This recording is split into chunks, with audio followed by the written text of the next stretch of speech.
Friends, आप सब कैसे हो? आशा करती हूँ आप सब अच्छे हो, मस्त हो, लाइफ को अच्छे से एंजॉय कर रहे हो। आज की हमारी स्टोरी काफ़ी इंटरेस्टिंग और अच्छी हैं। अगर आपको मेरी वीडियो अच्छी लगती है तो प्लीज़ चैनल को सब्सक्राइब करें, लाइक करें और दोस्तों के साथ ज़्यादा से ज़्यादा शेयर करें। बिना किसी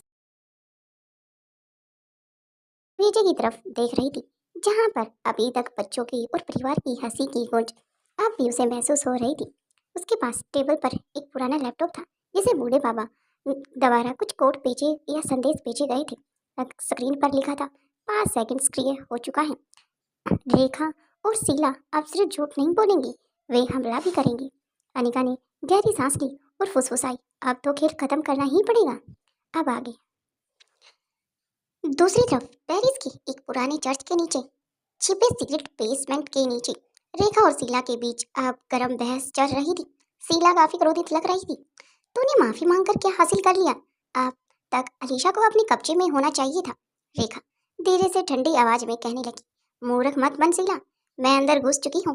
अब बस एक छोटी सी ब्लूम चाहिए। जब वो खिल जाएगा पूरा महल लाल हो जाएगा। शीला संदेह भरी नजरों उसकी तरफ देखने लग गई। तो फिर अपने रेड बलून वाले सीरम की बात कर रही है? रेखा मेज पर रखी एक छोटी सी कांच की शीशी को उठाया। उसमें गाढ़े लाल रंग का एक लिक्विड चमक रहा था। हाँ, एक बूंद ही काफी है। इसे अगर किसी पर छिड़क दिया जाए तो उसके नर्व सिस्टम को 5 मिनट के अंदर फ्रीज कर देता है और कोई सबूत नहीं छोड़ता। शीला की आंखों में अब लालसा चमक उठी थी। तो अब अगला निशाना कौन है? रेखा मुस्कुराई। और और कौन? वही क्वीन अलीशा, क्योंकि अब हमारे रास्ते का वह रोड़ा बन चुकी है, इसलिए उसे हटाना होगा। जब तक हमारे लिए वो काम कर रही थी कठपुतली की तरह, तब तक ठीक था, लेकिन अब सब ठीक नहीं है। वहीं दूसरी तरफ महल के भीतर तूफान से पहले की शांति। अगली सुबह सब कुछ सामान्य था। डाइनिंग हॉल में रोहित, स्वाति, अंजलि, अलीशा एक साथ नाश्ता कर रहे थे। लतिका ने अपनी भाई बहनों के पास बैठकर अपनी पेंटिंग बना रही थी। स्वाति मुस्कुराकर सब देख रही थी। वह पहली बार अपनी अलीशा को पास बैठकर खाना जो खा रही थी, पर अनिका की नजर बार बार दरवाजे की ओर जा रही थी। रेखा वहां थी और उसकी हर हरकत गणना ही आप करनी होगी अनिका को। अनिका धीरे से रोहित से, तुम्हें नहीं लगता मौसी बहुत ज्यादा चुप है आज? रोहित हंसते हुए कहता है, शायद शर्मिंदा है। आखिर उससे पछतावा हुआ होगा अनिका, यार कोई ये योजना उसकी काम ना आई। इतना कहकर रोहित के फेस पर स्माइल आ जाती है। धीरे धीरे करके बच्चों के साथ पूरी फैमिली के मेंबर्स चहलकदमी दिखाई दे रहे थे। जहाँ छोटे छोटे बच्चे आ चुके थे, तीनों बच्चों को अब बारी बारी से सभी खिला रहे थे। साथ में समय का पता भी नहीं चलता, कब सुबह से दोपहर और दोपहर से शाम हो जाती है। उसी शाम जैसे ही सब बाहर गार्डन में पहुंचे, अलीशा ने कहा, मुझे हल्का सा सिर दर्द महसूस हो रहा है, शायद हवा लेना चलूं। इसलिए वह गार्डन की तरफ बढ़ी। उसे पता नहीं था पेड़ों के पीछे रेखा ने रेड ब्लूम का मिस्ट स्प्रे सेट किया हुआ था। बस जैसे ही अलीशा ने फूलों को छुआ, हल्की लाल धुंध उसके चारों ओर तरफ फैल गई। अलीशा का सिर घूमने लगा। ये क्या हो रहा है मुझे? वह गिरने ही वाली थी। अचानक एक नीली चमक हवा में दौड़ी। अनिका की कलाई पर बंधे शैडो प्रोटोकॉल बंद था। उसने खतरे को डिटेक्ट कर लिया था। आप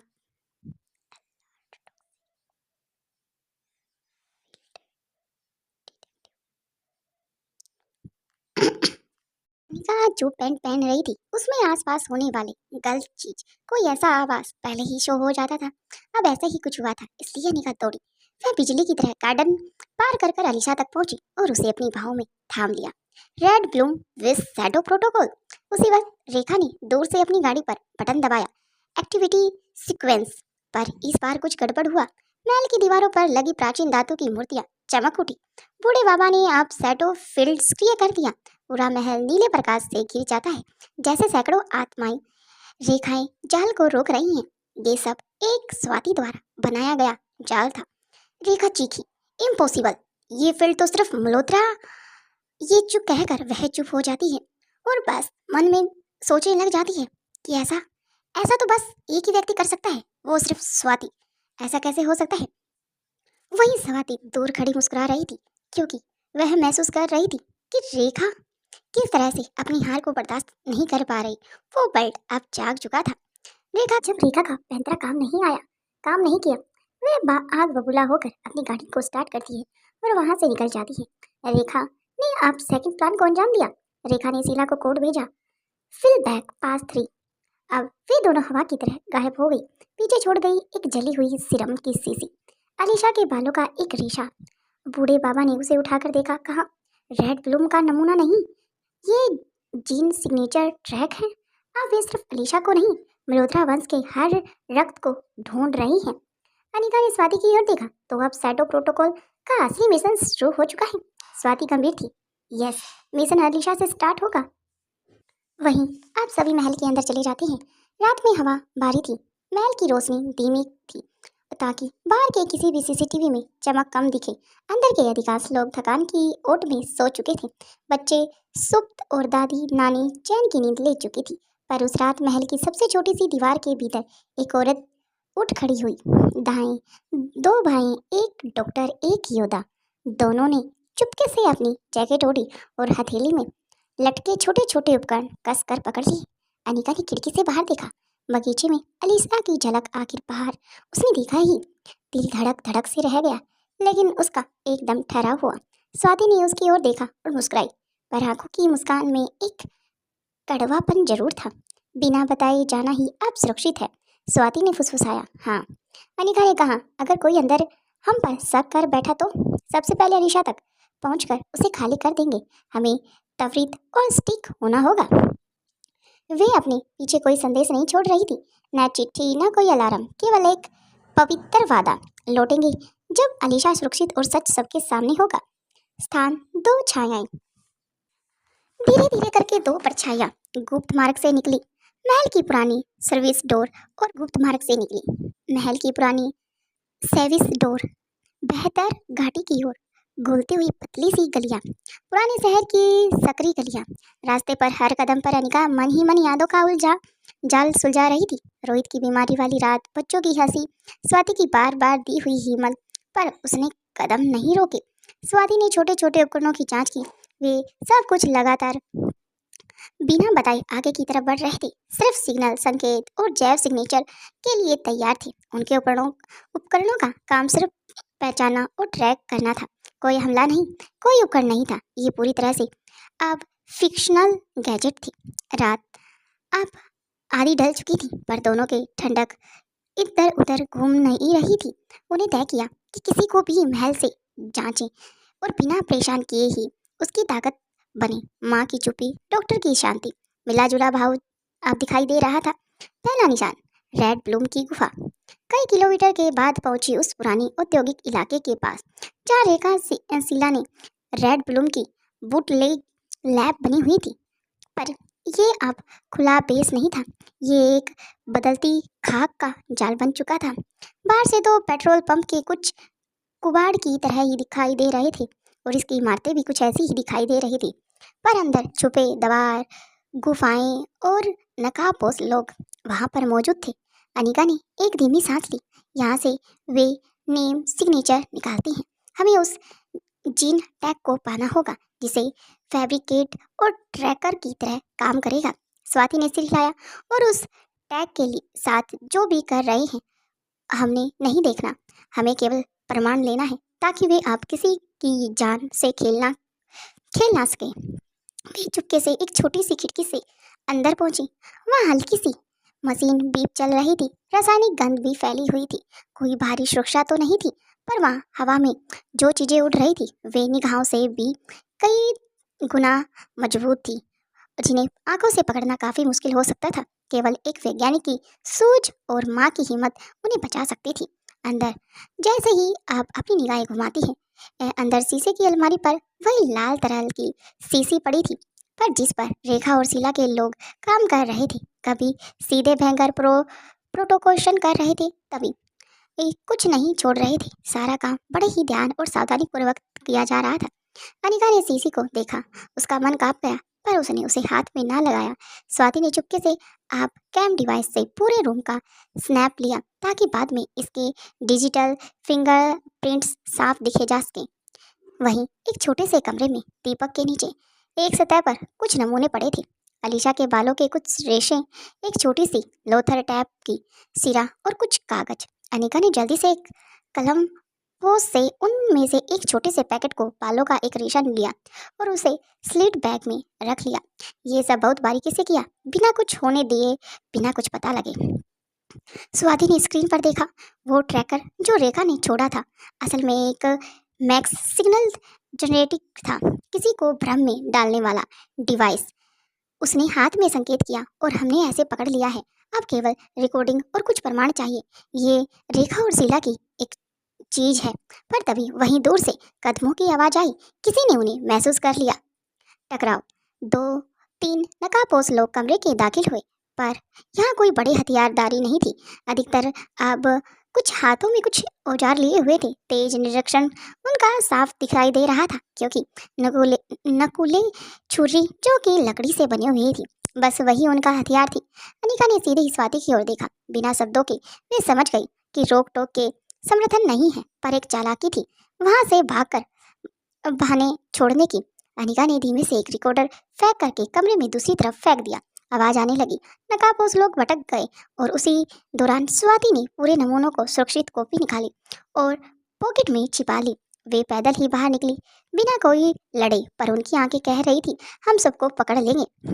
वे निकली और हवा में जैसे कोई हाथ ने उन्हें पकड़ा और एक छोटी सी पुसक रोशनी ऊपर से गुजरी। बूढ़े बाबा का ड्रोन, जिसे उनकी ट्रैकिंग की कर रहा था, उन्हें बाहर की ओर खोल दिया। धीरे धीरे करके अब उस ड्रोन में से कुछ चैम्बर निकले, जिसे देखकर दोनों हैरान हो जाती हैं। वे दोनों अब उस चैम्बर को लेती है और ऑन करने के तुरंत बाद ही वहां पर एक विजुअल गाड़ी आ जाती है, जिसमें बैठकर दोनों ही महल की ओर लौट जाती हैं। अनिका के मन में अजीब सा हल्का भारीपन था।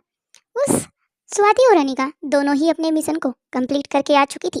बिना किसी को पता लगे ही दोनों ने अपना काम कर दिया था। ये कुछ और नहीं बल्कि वही लाल कलर का लिक्विड जिसका इस्तेमाल अक्सर शीला और रेखा करती हैं, वही जो बरसों पहले भी किया था।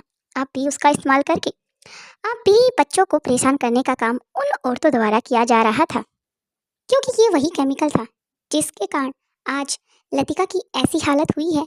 अब अनिका और स्वाति इस पर काम करने वाली थी। आखिर कैसे इसे बनाया गया है और कैसे पूरी तरह से इसका एंटीडोट बनाया जा सकता है, क्योंकि दोनों जानती थी कि एंटीडोट भी इसी दवा से ही बनने वाला था।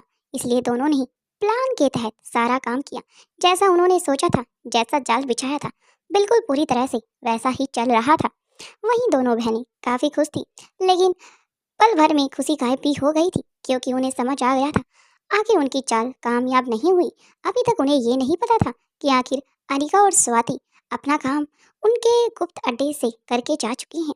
अब धीरे धीरे दोनों एक दूसरे की तरफ देखती हैं और फिर स्माइल के साथ कहती हैं, अब टारगेट अलीशा का होगा, क्योंकि दमयंती द्वारा उसे किडनैप किया जाएगा। ये सब कहकर अब दोनों ही शांत होती हैं। बदले में अब एक फ़ोन नंबर डायल करती हैं। ये किसी और का नहीं बल्कि दमयंती द्वारा का था।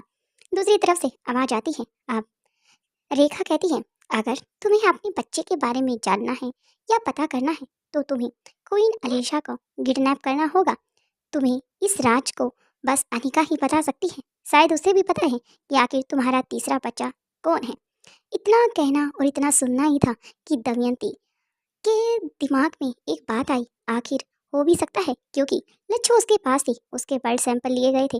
कुछ ऐसी चीज़ें होंगी जो शायद अनिका को पता होंगी, लेकिन कैसे? काफ़ी क्वेश्चन अब भी उसके दिमाग में चल रहे थे, लेकिन उसने विचार तो बना लिया था कि आखिर अब वो क्या करेगी। कभी कभी सबसे बड़ा युद्ध बाहर से नहीं, अपने खून से ही पहचानने में के भीतर लड़ा जाता है। ये सब दमयंती भला काफ़ी अच्छे से भी जानती थी। दमयंती राजमहल के अपने पुराने कमरे में बेचैन अब टहलने लग गई थी, क्योंकि फ़ोन कट चुका था। उसके सामने बस क्वीन अलीशा का डीएनए रिपोर्ट खुली पड़ी थी। वह बार बार उसे देख रही थी और सोच रही थी, अगर इससे मेरा डीएनए मैच नहीं होता तो आखिर मेरा बच्चा सच में अनिका को पता है कि कौन है, कहाँ है। जब अलीशा मेरी बेटी नहीं है तभी ये सब सोचकर अचानक से वह अपनी आंखें बंद कर लेती है। तभी वह फ्लैशबैक में पहुंच जाती है और सोचने लग जाती है। उसके दिमाग में वही 25 साल पुरानी यादें अब आने लग जाती हैं। वही रात जब तूफान था, बिजली गरज रही थी और महल के पास ही झील में उसकी गाड़ी हल्की सी पलट गई थी या पलटा दी गई थी। इस बारे में तो खुद दमयंती भी नहीं जानती, लेकिन दमयंती को बस यही सोच रही थी, क्योंकि उस समय दमयंती ऐसी हालत में नहीं थी कि वह बाहर तक निकल जाए, क्योंकि वह गर्भवती थी, बेहोश हो चुकी थी। और जब होश आया, बच्चा गायब था। सिर्फ खून, मिट्टी, एक टूटी हुई बालियों की जोड़ी और एक बच्चा जो अब भी वहीं मौजूद था। ये सब देखकर दमयंती को तो खुद समझ ही नहीं आया था कि आखिर क्या हुआ था। तभी वह सोचने लगी कि आखिर कैसे क्या हुआ। फ्लैशबैक। वो रात, काली रात, जेल किनारे गाड़ी पलट गई थी। ये किसी और की नहीं, बल्कि दमयंती और खुद स्वाति मल्होत्रा की दोनों की गाड़ियों का टकराव आपस में हुआ था। दो परछाइयां पास आई, रेखा और शीला। ऐसे ऐसे इन्हें दोनों को मरने दो, क्योंकि ये दोनों ही हमारे जीवन का सबसे बड़ा कांटा है। और जब दोनों ने ही खुद आपस में टकराव से मरने की बात सोच ली है, तो हम क्या कर सकते हैं। इसलिए ना चाहते हुए भी दोनों की गोद से एक एक बच्चा वह दोनों उठा लेती हैं। बस आज ये बच्चे किसी और का होंगे, हमारे खेल का मोहरा बनेंगे। ये बात शीला कहती है। बच्चों को उठाकर झील किनारे बने एक मंदिर जैसे खंडहर में ले जाती हैं। वहीं दूसरी तरफ अब एक बच्चे को उठाकर अब रेखा आगे की तरफ बढ़ जाती है, जो कि उस नदी किनारे से एक बंद कमरा, या ये कहा जाए कि काफी समय से पुराना घर था, जहाँ दिखने में बस यही लग रहा था कि वहां पर कोई नहीं रहता, लेकिन वास्तव में एक भिखारी वहां पर रहता था। जहाँ पर रेखा ने खुद स्वाति की बच्ची को छोड़ा था, वह खंडर था, बिल्कुल ऐसा अनजान सा। लेकिन वहां पर स्वाति का जो स्पेशल उसके लिए काम करता था, उसका दोस्त था, वह वहीं पर छुप कर ये सब देख रहा था। लेकिन उसने रेखा का पीछा करते हुए उस तक पहुंच गया था, लेकिन शीला उसकी आंखों से ओझल हो गई थी। उसने शीला का नहीं देखा, क्योंकि उसे पता था जो अब बूढ़ा बाबा है, वो देख रहा था कि आखिर रेखा उस बच्ची को कहाँ पर लेकर जा रही है, क्योंकि ये स्वाति मैडम की अमानत है, उसे वो ऐसे तो नहीं छोड़ सकता।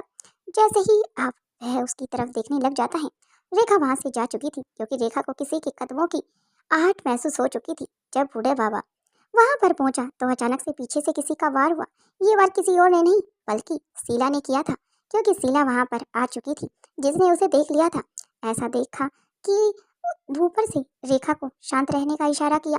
रेखा और शीला की आज चाल से दोनों ने उन बच्चों को अलग अलग कर दिया, साथ में इतनी दूर पहुंचा दिया कि साथ दोबारा इन्हें पता भी ना चले, और हमेशा ही अपने एक बच्चे के लिए ये ऐसे ही तड़पेंगी। और समय आने पर क्या पता वो बच्चा हमारे किसी बड़े मिशन का हिस्सा बन जाए।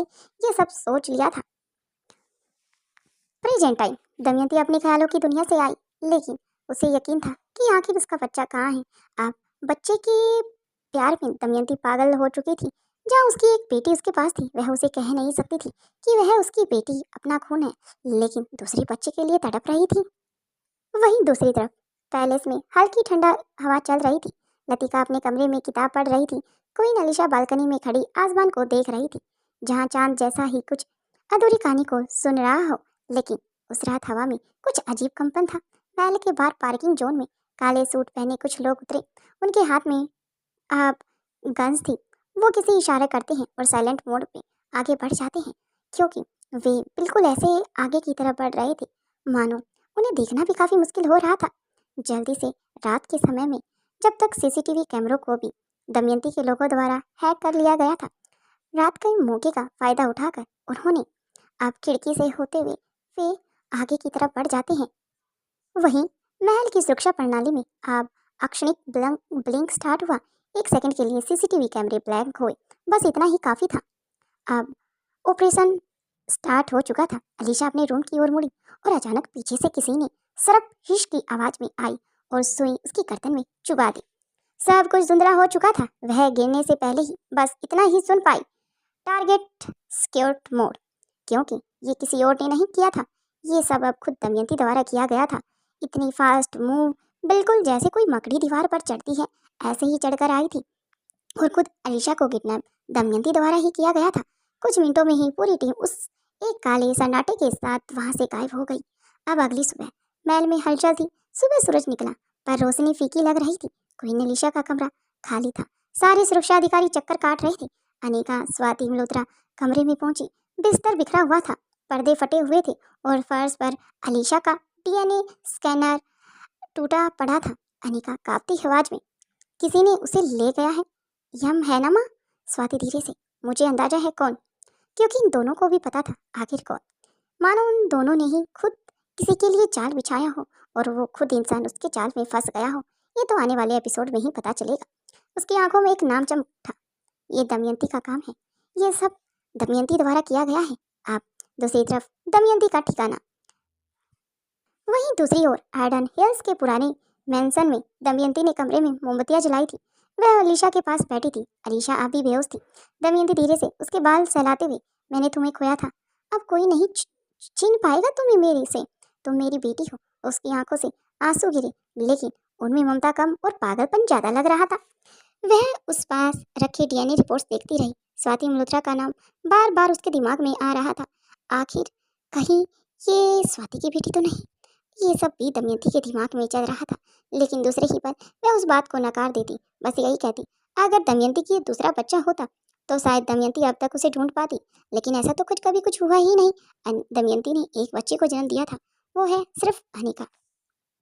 अब दमयंती के फेस पर एक मिस्टीरियस स्माइल आ जाती है। वो कहती है, स्वाति तूने सब कुछ छीन लिया ना, मेरी दुनिया, मेरा सब कुछ। अब तुम्हारी ये आखिरी बच्चा, अगर ये मेरी बेटी नहीं है और डीएनए इसका अगर अनिका से भी मैच हो रहा है तो जरूर ये अनिका की ही बहन होगी, यानी कि तुम्हारा खून। ये कहकर अब दमयंती मन बना लेती है कि वह क्वीन अलीशा को मौत के घाट उतार देगी। वहीं अनिका और स्वाति अपनी लैब के अंदर जा चुकी थी, जहाँ पर दोनों ने एमिशन चैम्बर में अनिका और स्वाति ने डाटा ट्रेसिंग करना स्टार्ट किया। स्वाति की उंगलियां कीबोर्ड पर दौड़ रही थी। सीसीटीवी ब्लैंक आउट के पीछे कोई हाई लेवल का इंटरफेस हो सकता है, ये आम किडनैपर नहीं है। ये सब कहकर अब अनिका भी कहती है, हाँ आप भी जानती हो कि दमयंती कितनी बड़ी खिलाड़ी है और चालाक है। अनिका ने अब लतिका के बारे में सोचकर कहा कि बायोचिप उठाएं। ये सब सोचकर एक पल के लिए तो दोनों ही हैरान हो जाती हैं। इसमें माइक्रो ट्रैकर था, अगर सिग्नल टूटने से पहले ही डाटा सेव हुआ होगा तो। ये कहकर दोनों ही चुप हो जाती हैं। कुछ कोड्स बाद में सक्रिय होंगे। फ्लिकर हुआ, एक छोटा सा पॉइंट चमक उठा, आर्डन हिल्स, क्योंकि उन्होंने खुद अलीशा के जो गले में उसने पेंडल पहना था उसमें एक छोटा सा डिवाइस जानबूझकर लगा दिया था। यहाँ तक कि खुद अलीशा को भी नहीं पता था।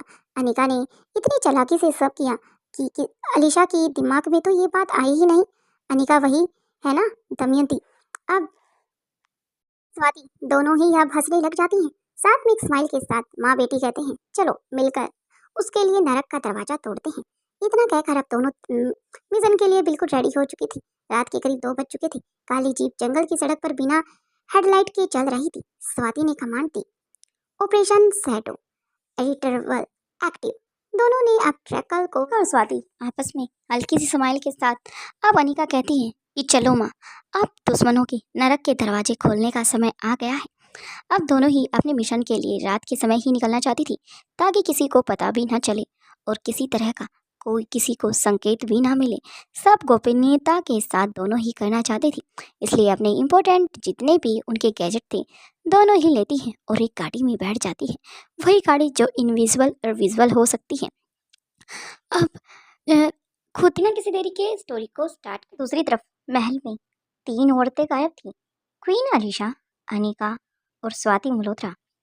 अभी तक तो सभी को यही लगा था शायद क्वीन अलीशा और अनिका दोनों ही कहीं गई हैं, लेकिन रोहित और करण समझ चुके थे कि जरूर कोई ऐसी बात है जो हमारे से छुपाई जा रही है। ऐसी क्या बात है, ये सब रोहित और साथ में करण गुलेरिया के मन में चल रहा था। इसलिए दोनों बेसमेंट में जाते हैं, जाकर इधर उधर देखते हैं, लेकिन वहाँ भी कोई कुछ ऐसी चीज़ नहीं मिलती जिसे कि उन्हें पता लगाया जा सके। इसलिए एनी और जॉन से पूछते हैं। एनी जॉन भी मना कर देते हैं। तभी रोहित एनी को एक्टिव करते हुए कहता है कि तुम्हें अनिका तक जाना होगा, तुम्हें पता है ना कैसे जाना होगा। अब रोहित का इतना आदेश ही था। एनी कमांड को एग्जिट करती है और वहाँ से निकल जाती है। वहीं अनिका और स्वाति घने जंगलों में 2 परछाइयाँ तेजी से बढ़ रही थी। एक अनिका और दूसरी नकाबपोश स्वाति मल्होत्रा, जो अमृत नाम से जानी जा रही थी। बारिश स्टार्ट हो चुकी थी। पेड़ों से गिरती बूंदें जैसे हर कदम का साथ दे रही थी। अनिका, माँ, अगर वह सच में दमयंती है तो, और उसके साथ भी दोनों मिली हैं तो वह मेरे हर कदम का अनुमान लगा चुकी होंगी। स्वाति धीरे से, हाँ, और इसलिए हमें उसके दिमाग से पहले उनके दिल तक पहुंचना होगा। दोनों के हाथों में अब ट्रांसमीटर और दिलों में एक मकसद, अलीशा को वापस महल लेकर आना, वो भी सही सलामत। ये दिल में चल रहा था। वहीं दूसरी तरफ जंगल के बीच में एक टूटी फूटी हवेली खड़ी थी, जहाँ पर पुराने झूमर अब भी किसी भूली हुई शाही कहानी का सबूत दे रहे थे। ये दमयंती की वही हवेली थी जो दमयंती ने राजीव से प्यार करके राजीव द्वारा खरीदी गई थी। लेकिन जब से दमयंती के साथ वो हादसा हुआ था, तब से दमयंती यहाँ पर कई बार आती थी, लेकिन बस अपने बच्चे को ढूंढने के लिए। ऐसा कोई नहीं था जो कि दमयंती को उसके बच्चे के बारे में बता सके, सिवाय एक किंग और दूसरा वो बूढ़ा किंग जो सब कुछ जानता था। मानो उसी के द्वारा सब देखा जा रहा है, निगाह बनाई जा रही है। ये सब वही देख रहा था, लेकिन कर क्या सकती थी दमयंती, सिवाय बस आने वाले तूफान के सिवा। वही अनिका और स्वाति भी उस पुरानी सी हवेली तक पहुंच जाती हैं, क्योंकि सिग्नल वहीं तक आ रहे थे। अनिका धीरे से अंदर घुसी। स्वाति ने पीछे से निगरानी मोड ऑन किया और फर्श पर धूल, टूटी कुर्सी और दीवारों पर खून से लिखा एक वाक्य था। जब दोनों ही अंदर जाती हैं तो वह पढ़ने लग जाती हैं। अगर सच्चाई तक पहुंचना है तो अपने अतीत से गुजरना होगा। अनिका ने दीवार पर हाथ फेरा और वहीं उसे मिला एक पेंडल जो कि हमेशा अलीशा के गले में रहता था। इसमें रोहित और अलीशा और लतिका की तस्वीर थी, साथ में मुड़ा हुआ नोट भी मिला। स्वागत है अनिका, अगर तू सच्चाई तक पहुंचना चाहती है और अपनी नई बेटी की माँ से मिलना चाहती है तो जल्दी से दूसरी तरफ आ जा। दमयंती इतना कहकर आप छोड़ रखा था। तभी अनिका और स्वाति उस नोट को पढ़ती हैं और हैरानी से इधर उधर देखने लग जाती हैं, क्योंकि जिसे अभी तक वह एमीटर से फॉलो कर कर पहुंची थी, वो तो पेंडल यही है। आखिर अलीशा कहाँ है, ये क्वेश्चन दोनों के ही दिमाग में चल रहा था। तभी स्वाति ने अपने हाथ में वो पेंडल देखा और एक पल को उसका दिल थम गया। वह समझ चुकी थी यह जाल है। स्वाति वह जान चुकी थी हम यहाँ हैं, उसमें हमें बुलाया है और हमें फंसाने की कोशिश की गई है। अनिका ने नोट को पकड़ा और शांत स्वर में बोली, तो अब खेल उसके नियमों से नहीं, हमारे दिमाग और हमसे चलेगा। तभी दीवारें कंपन स्टार्ट होने लगी थी और चारों ओर ब्लैक ड्रोन उभर कर सामने आने स्टार्ट हो गए थे। उनके ब्लेड से नीली पिछली चमक रही थी और इधर उधर फूट कर बिखर रही थी। अनिका अपनी कलाई पर बंधा आप प्लाज्मा सीट ऑन किया और स्वाति ने अपनी जैकेट से आप मैग्नेटिक कैनवास निकाला। दोनों ही एक्टिव मोड पर आ चुकी थी, मानो दो निंजा हो। ब्लैक आउटफिट के साथ बस उनकी आंखें दिख रही थी और आंखों पे भी उन्होंने चश्मा लगा कर रखा था, जिसे कि अनिका को तो दमयंती पहचान गई थी, लेकिन स्वाति को नहीं पहचान पाई थी। आप दोनों ही एक्टिव मोड पर आ गई थी और इधर उधर देखने लग जाती हैं, मानो समझने की कोशिश कर रही हूँ आखिर कहाँ से स्टार्ट करें, क्योंकि उनके अंदर से ड्रोन के अंदर से ब्लेड के एक नीली रोशनी निकल रही थी, जिसे कि जहाँ पर भी लग रही थी छोटा सा ब्लास्ट हो रहा था। स्वाति और अनिका की जंग, कमरा अब रणभूमि बन चुका था। ड्रोन्स तेजी से घूम रहे थे। अनिका ने छलांग लगाकर एक को काटा, स्वाति ने दूसरे को हवा में चीर दिया। एक ड्रोन ने लेजर छोड़ा, स्वाति झुकी, अनिका के हाथ बढ़ाया और उस लेजर को अपनी ढाल पर झेल कर उसे वापस मोड़ दिया। अनिका चिल्लाकर, तू चाहे तो इल्यूजन बना, हम हकीकत लेकर आए हैं और तुम्हारा विनाश लेकर आए हैं। ये कहकर अनिका अब फिर से फाइट में लग जाती है, क्योंकि अनिका और स्वाति भी जानती थी जहाँ पर भी वो बैठी है यहाँ का सारा ही नज़ारा देख रही है। अब कमरे में धुएं का बादल उड़ा और उसकी आड़ में एक होलोग्राफी प्रोजेक्शन प्रकट हुआ। दमयंती मुस्कुराई। दमयंती होलो सिग्नल से, अनिका तो अब वही रास्ता चुन रही है जो कभी तेरी माँ ने चुना था। फर्क बस इतना है, इस बार मैं जीतूंगी। स्वाति ने मुठियां बीच ली थी, उसकी आवाज कांपती थी लेकिन आंखें नहीं। स्वाति, तूने मेरी बेटी को छुआ। दमयंती, अब तेरी दुनिया ही नहीं तेरा अस्तित्व मिटा दूंगी। ये सब धीमे स्वर में स्वाति गुनगुनाई। वहीं अब एक रिकॉर्ड बेल्ट लाइन वेलवेट लिखा हुआ था। स्वाति ने अपनी घड़ी को कोड निकाला जो सीधा ही दमयंती के नेटवर्क में घुस गया और स्क्रीन पर एक नया सिग्नल उभरा, velvet x belt line faculty. Anika, वह अलीशा को वहाँ ले गई है, वहीं जहाँ उसने पहले बच्चे के डीएनए को प्रयोग करना स्टार्ट किया था। स्वाति, अब वो वेलवेट उसका अड्डा नहीं, उसकी कवर बनेगी। दोनों ने अपनी कार की गति बढ़ा दी क्योंकि वे ड्रोन्स को धूल के हवाले कर आई थी। ये देखकर एक पल के लिए तो दमयंती भी हैरान हुई थी क्योंकि इतना खतरनाक केमिकल से वो दोनों कैसे बच सकती हैं। आखिर इतनी टेक्निक अनिका के पास कैसे आई? जब वो मेरी करीब में थी तो ऐसा तो उसने कुछ नहीं किया, लेकिन अब कैसे कर सकती है? बिल्कुल वही चालें चल रही है, ऐसे ही वार कर रही है, यहाँ तक कि सामने ना आकर चुप कर वार कर रही है जैसे उसकी माँ स्वाति करती थी। अब उधर दोनों ही गाड़ी की स्पीड को तेज करती हैं जैसे खुद प्रकृति इस टकराव को गवाह बना रही हो। फिर से एक अतीत उड़ रहा था, अतीत के पन्ने उड़ रहे थे और आसमान में बादल गड़गड़ाना स्टार्ट कर देते हैं। तूफान की दहाड़ वेलवेट के सामने पहुंचकर दोनों रुकी। सामने विशाल लोहे का दरवाजा था जिसके ऊपर एक शिलालेख था, जहाँ सच्चाई दफन है वहीं मौत जिंदा है। अनिका आगे बढ़ी, लेकिन तभी जमीन हिली और नीचे से दमयंती का एक यूनिट निकल आया। तूफान के बीच अनिका और स्वाति एक दूसरे की ओर देखती हैं, बिना बोले सब समझ जाती हैं। Anika ready, Swati always. दोनों ने हथियार उठाए और वेलवेट गेट की ओर दौड़ पड़ी, जहाँ भीतर अंधेरे में कहीं क्वीन अलीशा की चीख गूंज रही थी, उनके कानों तक भी आ रही थी।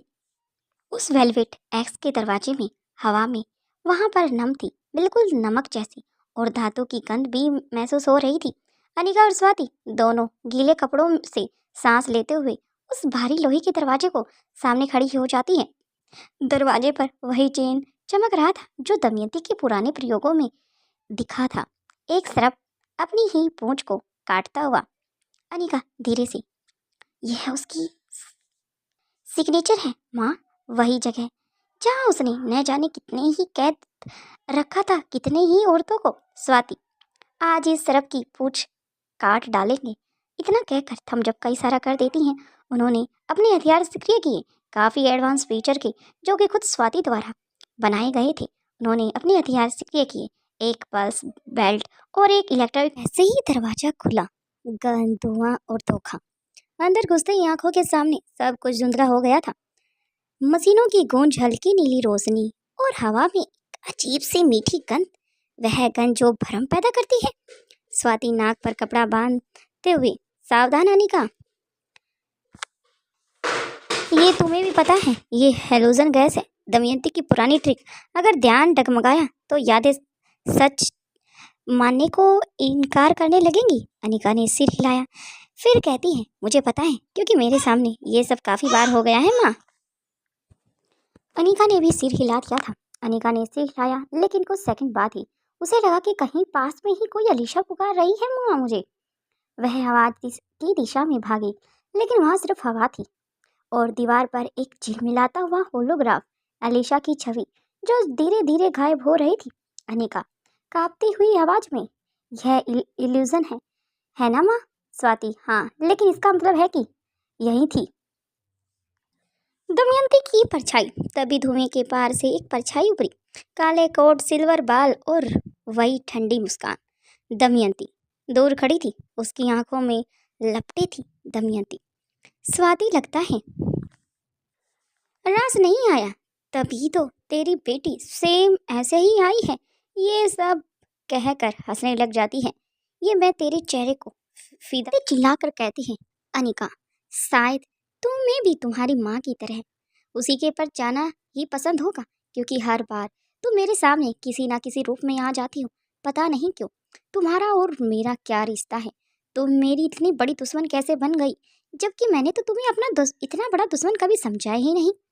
अब अनिका दृढ़ स्वर में कहती है, मैं तुझसे डर कर नहीं, तुझे खत्म करने आई हूँ, क्योंकि तूने सिर्फ बच्चों को नहीं बल्कि इंसानियत के नाम पर भी एक कलंक और जहर हो।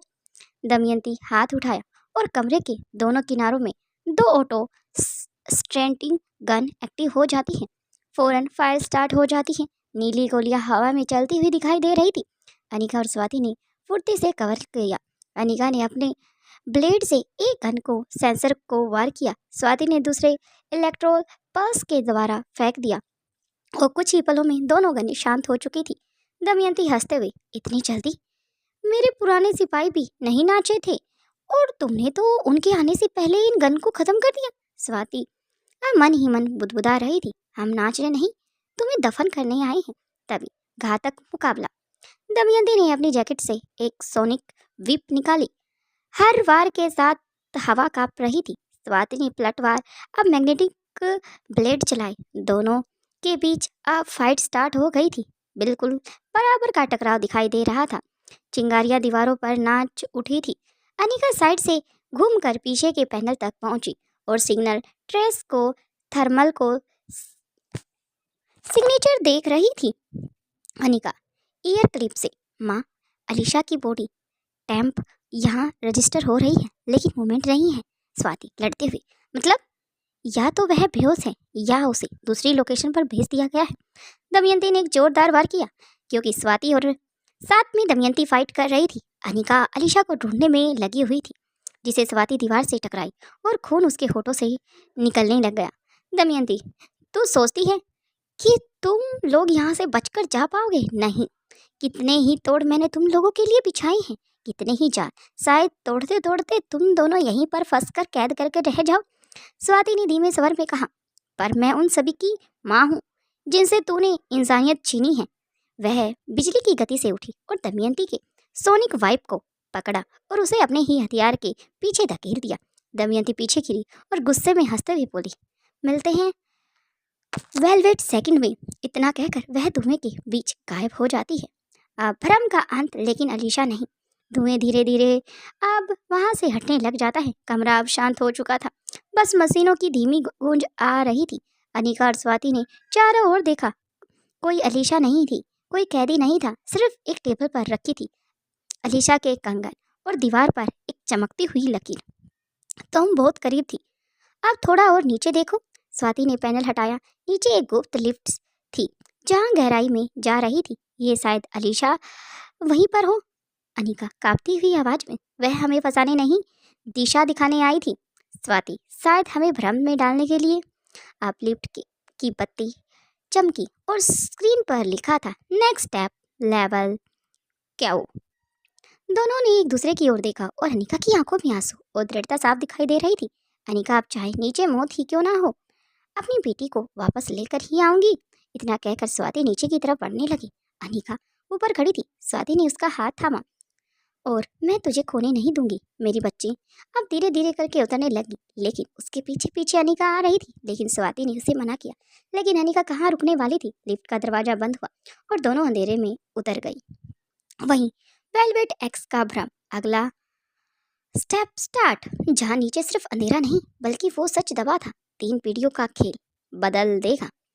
अब धीरे धीरे करके लेवल क्या हो अभी उसकी तरफ ही बढ़ने लग जाती हैं, मानो वे अलीशा को ढूंढ रही हैं। लेकिन जैसे जैसे उनके कदम आगे की तरफ बढ़ रहे थे, आसपास के नज़ारे को देखकर अनिका और स्वाति दोनों ही काफ़ी अलग सा महसूस कर रही थी, क्योंकि उन्हें नहीं पता था अब भी ऐसी कोई जगह बाकी है। अब स्वाति धीरे से अनिका को चुप रहने का इशारा करती है और नीचे की तरफ कदम बढ़ाती चली जाती है। जंगल की उस वीरान घाटी में हवा की सनसनाहट जैसे किसी अदृश्य डर की गवाही दे रही हो। अनिका और स्वाति मल्होत्रा उस गुफा के अंदर उतर चुकी थी जहां उन्हें अलीशा होने का सूचना मिली थी। लेकिन वहां बस एक सुनहरी पायल और टूटी हुई दीवारों पर बने अजीब से निशान और एक हल्की नीली धुंध तैयार थी। ये भ्रम गैस है। अब स्वाति ने नकाब भीतर और फुसफुसाया। दमयंती से पुराने रॉयल बेस में इस्तेमाल करती थी। जो देखता है वो अपने डर को अजीब महसूस करता है। अनिका ने अपने पेंडेंट को कसकर पकड़ लिया और उसकी जगह पर पड़ा था दूसरा पेंडेंट, उसका टूटा हुआ हिस्सा।